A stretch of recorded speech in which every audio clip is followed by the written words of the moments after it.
여러분 오늘은 주일입니다. 주일. 여러분 주일 어떠세요? 주일 좋아하십니까?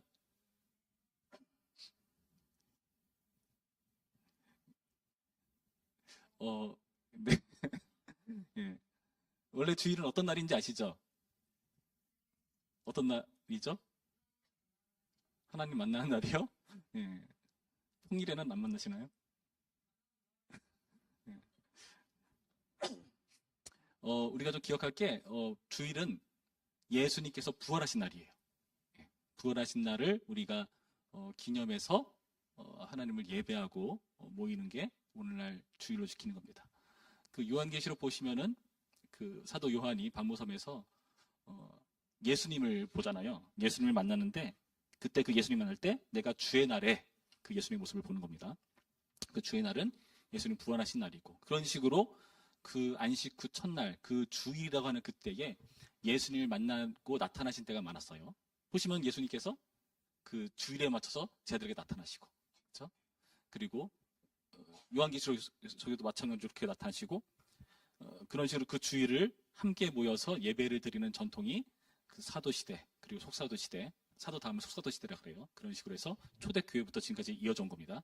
물론 그 당시에도 유대교에서 안식일에 드리는 그런 회당 예배가 있었어요. 그러나 그게 점점 축소되고 그 예수님의 부활을 기념하는 그 모임이 좀 더 우리가 확장되면서 그 부활을 지키고 기념하는 식으로 해서 우리가 주일을 지키는 겁니다. 안식일 지키라고 하시는 분들 있죠. 예, 예, 그런 분들한테 말해주세요. 당신은 예수님 부활을 믿지 않는군요. 그렇게 하면 되고요. 예. 크리스마스. 크리스마스도 좀 이상한 표현이에요. 마스가 미사라는 뜻이잖아요. 천주교적인 건데 성탄절이죠. 성탄절. 성탄절은 또 어떻습니까? 예수님 12월 25일에 태어나셨나요? 이거 가지고 공격하시는 분들 있어요. 예수님 언제 태어난지 우리 몰라요, 정확히. 예, 겨울은 아닐 거예요. 근데 그날을 지키는 이유는 뭐죠? 그때 사실은 태양신을 섬기는 그 날이었어요. 그러나 그런 것도 모두 이방 그런 이상한 신들 말고 우리는 하나님을 예배하겠다라는 걸로 선포를 한 거죠, 그때. 예, 그런 식으로 예수님의 승리를 선언한다는 의미에서 굳이 다른 날 할 필요 없이 그날로 이렇게 선언한 거예요. 그래서 그거를 지금까지 지켜오고 있는 겁니다. 부활이라는 측면에서 우리가 그래서 이 주의를 좀 생각해 봐야 됩니다. 이 부활절 그러니까 우리는 어떻게 되죠? 예수님과 함께 부활한 느낌으로 보내야 됩니다. 근데 예수님과 함께 부활하지 못하고 예수님과 함께 십자가에 달려 죽으시는 분들 계세요. 그 옆에 혹시 죽어가시는 분 계시면은 이렇게 좀 깨워주시고 그렇죠? 예. 예. 그런 식으로 해서 해주시면 되겠습니다. 오늘 본문도 마찬가지입니다. 오늘 본문도 안식 후 첫날이라는 아주 중요한 문구로 시작하는 본문이죠. 1절 말씀 안식 후 첫날 일찍이 아직 어두울 때에 막달라 마리아가 무덤에 와서 돌이 무덤에서 옮겨진 것을 보았다. 여러분 오늘 본문에서 안식 후 첫날이라는 표현을 주목해 보셔야 됩니다. 제가 말씀드렸지만은 안식 후 첫날이라는 표현은 부활이라는 것을 강조하는 표현이에요. 그렇지 않다면 이렇게 표현했을 거예요. 죽은 지 3일 후, 죽은 지 사흘 이렇게 표현할 겁니다. 사흘이 3인 거 아시죠, 여러분? 4 아니에요. 예, 4는 나흘입니다. 예, 이런 것도 설명이 되는 이상한 세상이 됐어요. 자, 그런 식으로 표현했을 텐데 안식 후 첫날이라는 것은 예수님의 부활을 기념하는 거예요. 그래서 안타까운 건 뭐냐? 아직 어둡대요. 단순히 해가 뜨지 않아서 어두운 거냐? 뭐 그런 것도 있겠지만은 오늘 본문을 자세히 보시면은 깜깜해 보이는 사람들의 모습을 보여주고 있거든요. 그 첫 번째가 누군가 하면은 바로 예수님의 두 제자입니다. 베드로와 그리고 여기서는 2절에 예수께서 사랑하시던 그 다른 제자라고 되어 있는데 요한이에요. 이 둘이 깜깜한 모습을 우리 가운데 보여주고 있어요. 안식 후 첫날인데 여전히 아직 어둡게 살고 있는 그런 안타까운 모습을 보여주고 있다는 겁니다. 지금 마리아가 예수님의 시신이 사라졌다라는 말을 하니까 어떻게 하죠? 3절 말씀 베드로와 그 다른 제자가 나가서 무덤으로 갈세. 그쵸? 4절은 더 재밌습니다. 둘이 같이 다름질을 하더니 그 다른 제자가 베드로보다 더 빨리 달려가서 먼저 무덤에 이르러. 이걸 굳이 왜 넣은지 모르겠어요. 예. 왜 더 열정적이라는 걸 보여준 건가? 예. 참고로 요한복음은 요한이 기록했죠. 왜 썼을까요?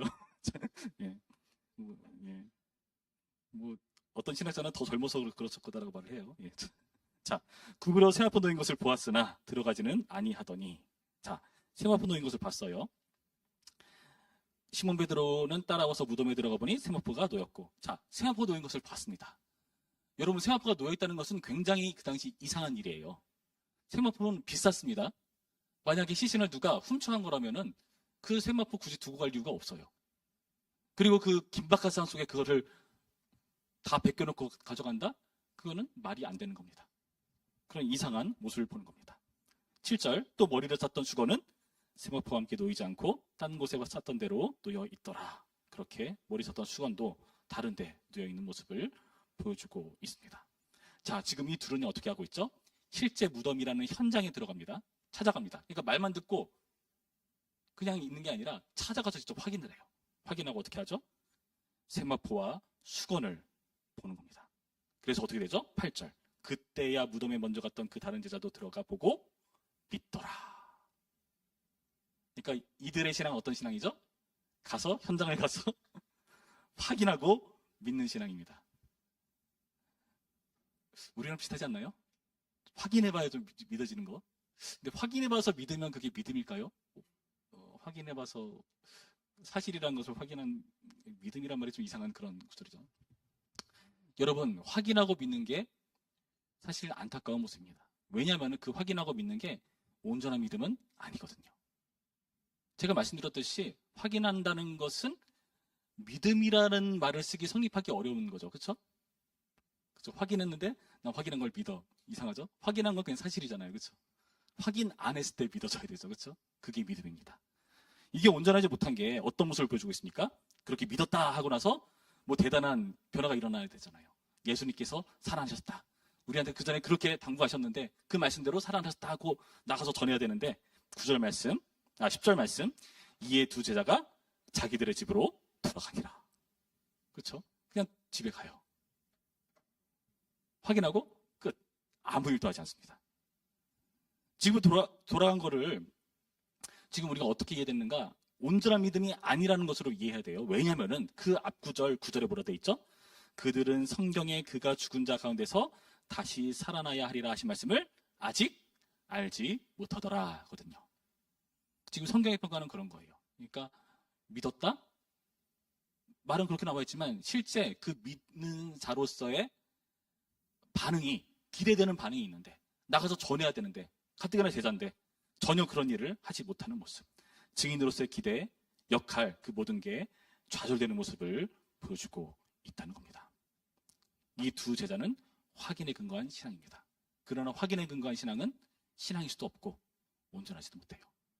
여러분, 확인에 근거한 신앙으로 따진다면은 뭔가 대단한 체험하는 사람이 신앙이 제일 좋아야 돼요. 그렇지 않은가요? 꼭 그렇지는 않은 것 같아요. 출애굽기 보면은 이스라엘 그 첫 세대는 엄청난 기적을 체험했죠. 물이 갈라져요. 물이 갈라지는 걸 상상을 해봤나요? 갔는데 물이 점점 바람이 불면서 그 사이가 벌어지더니 마른 땅이 돼서 거기를 건넜다고 표현해요. 상상이 됩니까? 그거를 보고 확인한 사람들이 광야 가자마자 당장 괴로우니까 하는 말이 애굽의 시대가 낫다. 왜 꾸지반에서 이 고생을 시키느냐? 만나 줘, 메추라기 줘. 그때 있을 때 뭐 마늘, 뭐 고기 이런 게 좋았어 하는 그런 모습들을 보게 된다는 겁니다.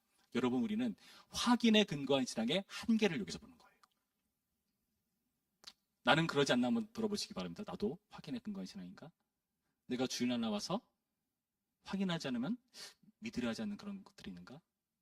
뭐 청년부 나와서 교제 나누니까 좋긴 한데 사실 성경에 나타난 여러 가지 기적들 믿어지지 않는데 뭐 그러고 계신가? 한번 돌아올 필요가 있다는 겁니다. 또 어떤 사람의 모습을 보여줍니다. 그 사람은 바로 막달라 마리아입니다. 여러분, 막달라 마리아는 어떤가 보시면은 1절에 무덤에 와서 돌이 무덤에서 옮겨진 것을 봤어요. 돌이 무덤에서 옮겨진 걸 본 겁니다. 그렇죠? 이걸 잘 기억하세요. 근데 2절에 뭐라 돼 있죠? 시몬 베드로와 예수께서 사랑하시던 그 다른 제자에게 달려가서 말하되 사람들이 주님을 무덤에서 가져다가 어디 두었는지 우리가 알지 못하겠다 하니. 여러분, 이 말은 사실인가요?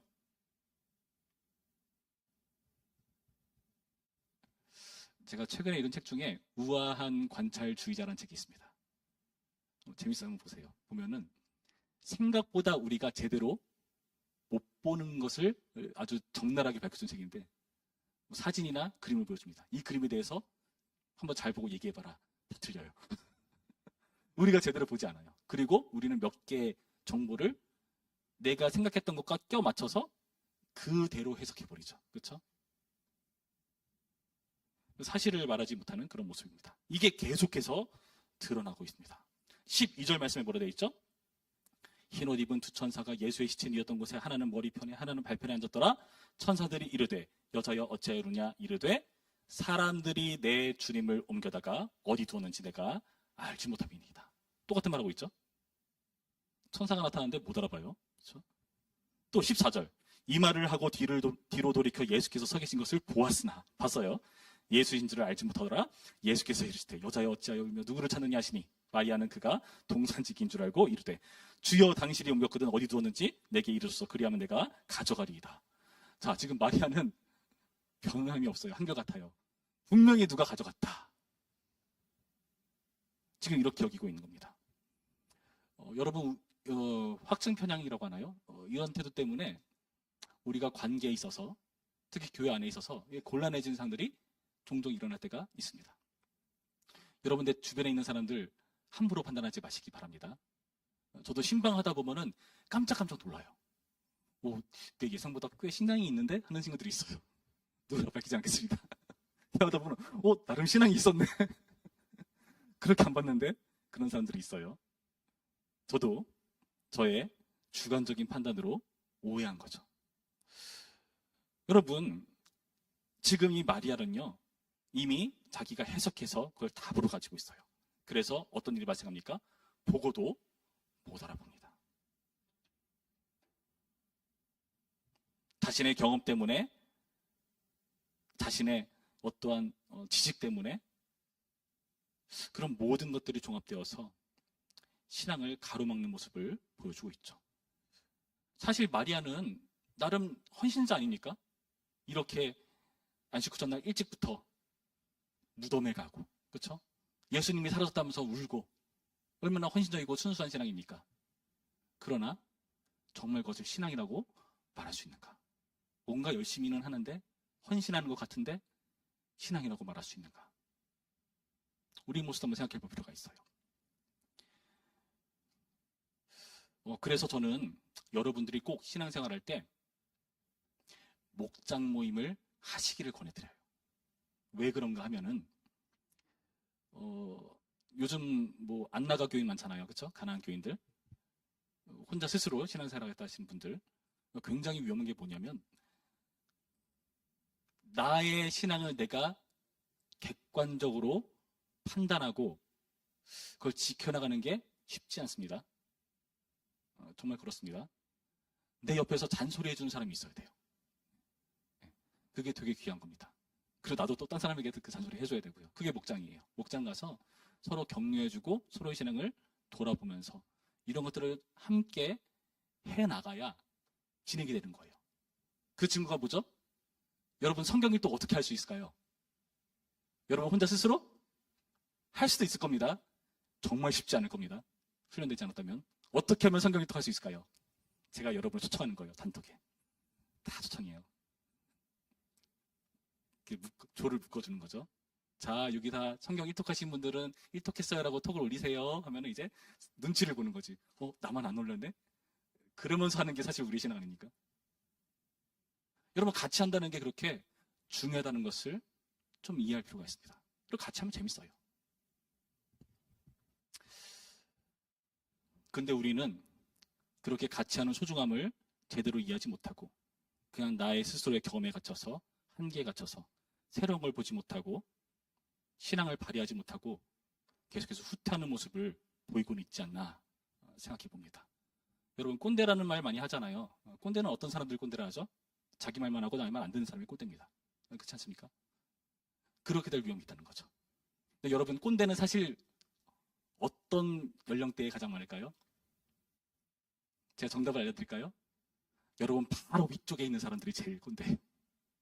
내가 어느 공동체에 속하건 나보다 약간 위에 있는 사람이 엄청 꼰대야.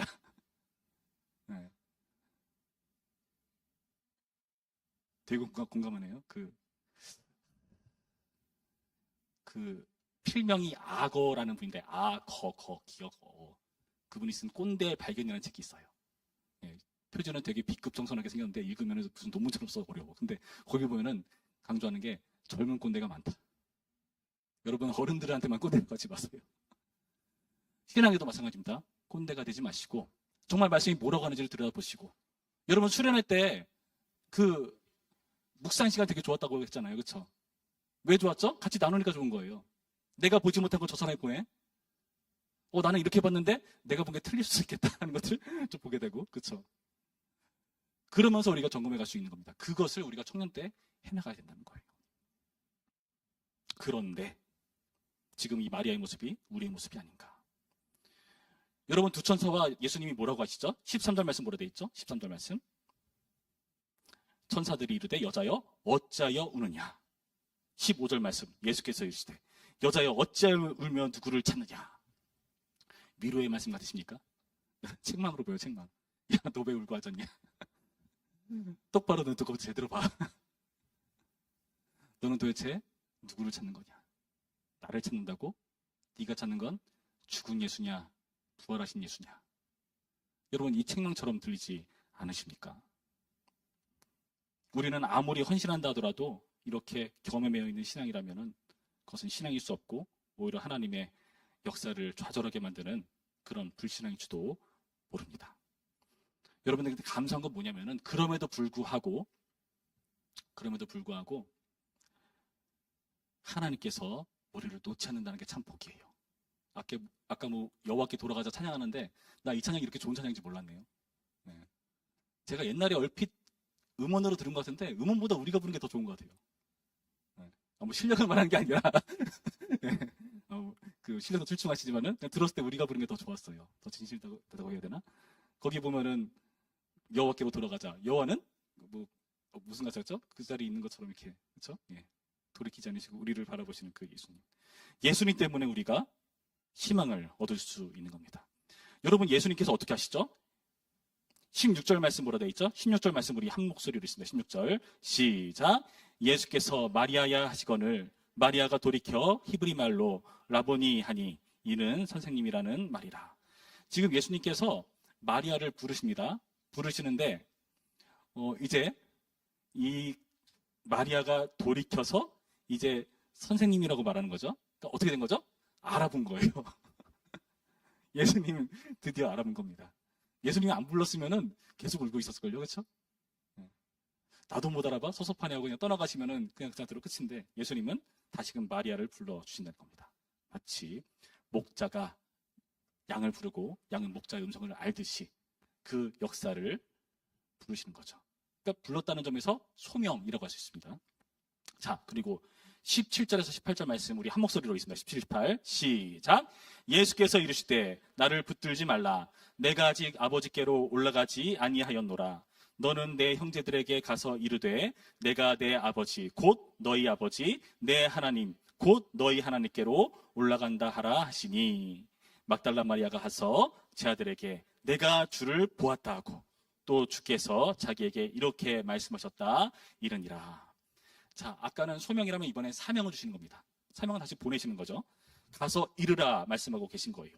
지금 17절 말씀 보시면은 나를 붙들지 말라라고 하고 있어요. 그렇죠? 무슨 의미일까요? 지금은 나를 붙들 때가 아니다. 넌 지금 가서 전해야 될 때야라고 지금 일러주는 거예요. 여기 나타난 마리아의 성격을 봤을 때 붙드는 게 당연해 보입니다. 그렇죠? 죽은 예수의 시신도 막 그렇게 찾으려고 애쓰는 걸 봤을 때 그런 인물처럼 보여요. 그러나 그게 중요한 게 아니라 지금 이 부활의 소식을 알리고 전하는 게 훨씬 중요한 일이라는 것을 보여주고 있습니다. 붙들 때가 아니라 지금은 전할 때다. 나를 붙들어서 하나님 역사를 제한할 때가 아니라 그런 식으로 제한하는 헌신을 할 때가 아니라 하나님의 그 역사를 확산시키는 그런 신앙과 헌신을 해야 될 때다라고 말씀하시는 겁니다. 놀라운 것은 뭐죠? 지금 예수님께서 어떤 걸 전하라고 하십니까? 너는 내 형제들에게 가서 이르되 내가 내 아버지 곧 너희 아버지 내 하나님 곧 너희 하나님께로 올라간다라 하시니 여러분, 뭔가 변화가 일어났어요. 지금 예수님께서 안식 후 첫날 부활하시고 나서 어떤 일이 벌어졌는가? 볼까요? 내 아버지가 곧 너희의 아버지다. 내 하나님이 곧 너희 하나님이다. 그리고 제자나 종이 아니에요. 내 형제들에게 가서 이루라. 예수님의 부활 때문에, 십자가에서 죽으시고 다시 살아나신 그 십자가의 역사 때문에 지금 대단한 역사가 일어났어요. 우리가 새로운 가족이 되었습니다. 새로운 한 교회 공동체가 된 것을 이렇게 밝혀주는 거예요. 이것을 전하라는 거예요. 새로운 가족을 시작하는 그런 놀라운 하나님의 역사가 이루어졌다. 여러분, 그래서 우리는 오늘 말씀을 통해서 이렇게 깜깜하고 어두울 때 정말 깜깜해 보이는 두 부류의 인물들을 보는데, 그럼에도 불구하고 예수님께서 자신의 부활의 근거에서 명령하신 게 참 소망이라는 사실을 우리가 좀 감사하게 여길 필요가 있습니다. 우리는 두 제자처럼 확인해야 믿는 신앙, 혹은 경험에 매여 있는 신앙일 수 있습니다. 그러나 예수님은 부활의 근거에서 명령을 하세요. 우리에겐 아직 소망이 있습니다. 9절 말씀 뭐라 돼 있죠? 9절 말씀. 그들은 성경에 그가 죽은 자 가운데서 다시 살아나야 하리라 하신 말씀을 아직 알지 못하더라. 아직입니다. 아직. 아직은 뭘 전제하죠? 앞으로는 알게 될 것이다. 이런 것을 전제합니다. 주님께서 성격이 급하셨으면요, 정말 우리는 제대로 믿음 발휘 못했을 겁니다. 그러나 우리를 기다려주시고 아직이라고 여겨주시는 게 참 감사한 거예요. 이런 이해 속에서 1절 말씀에 뭐라 되어 있나 다시 볼까요? 1절 말씀. 안식 후 첫날 일찍이 아직 어두울 때에입니다. 아까는 어두울 때가 보였는데 이제는 아직이 보이지 않습니까? 그렇죠? 네. 새벽에 거쳤을 때는 깜깜한 게 서서히 거쳐가면서 서서히 밝아지죠. 그러나 정오처럼 쨍쨍 비치는 그 해 뜬 날이 오지 않겠습니까? 부활의 능력으로 예수님께서는 우리를 알게 하시는 분이시라는 겁니다. 그러니까 여러분 희망을 가지세요.